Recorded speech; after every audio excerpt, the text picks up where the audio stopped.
Since I can remember, gaming has always been about buying the console your friends have so that you can play together.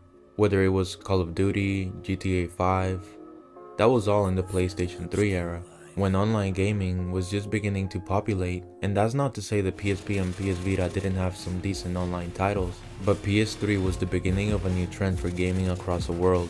The only limit though has always been that if you have a PlayStation 3, you won't be able to play with your friend who has an Xbox 360.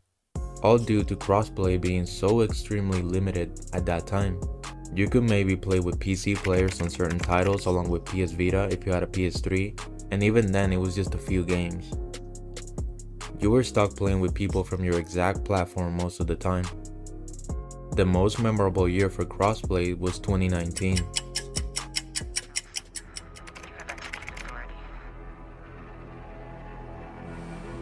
Bravo 6. Going dark. The awaited Call of Duty Modern Warfare launched with full crossplay, meaning Xbox, PlayStation, and PC. This was a big shift that will impact gaming forever. New games like Dauntless also launched with crossplay, but now also including Nintendo, a console that is usually left out by the other three platforms. From this point on, we got a whole bunch of new games that came out with crossplay. FIFA 23 for the first time now brings crossplay support. However, remember this is EA. There's a catch. Last gen players on PS4 and Xbox cannot crossplay with current gen PS5 and Xbox Series X. A company that doesn't get tired of disappointing and they just keep going, but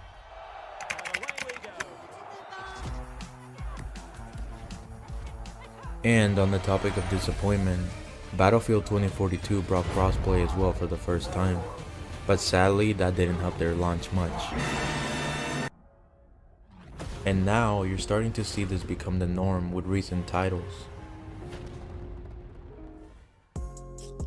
A great web post from Digital Trends showcases every crossplay title out there. We have well over 100 games, and you can see every single one.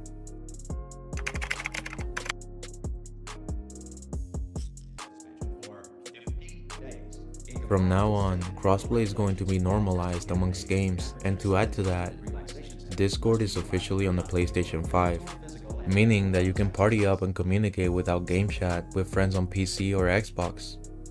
Just a lot of exciting new things coming to gaming, and this is the best one yet, because for the longest time PlayStation 5 didn't have Discord, and now they finally have it, so that means we can now communicate, and that's one of the biggest aspects of crossplay. Because if you're playing a game like Dead by Daylight, you can't necessarily do game chat in there. There's no game chat in that game. So now that is a possibility where you can communicate with your friends in that particular game that doesn't have game chat. And if you leave that game to go to a different game, you can keep communicating with each other. You don't have to text each other or anything like that. You can stay on the party, and then if you want to leave, that's it. And crossplay for a lot of people may not be super exciting because it introduces hacking to consoles from PC. But to be fair, we have to admit that crossplay is very exciting for gaming because now it no longer matters what platform you're on. We can all play together.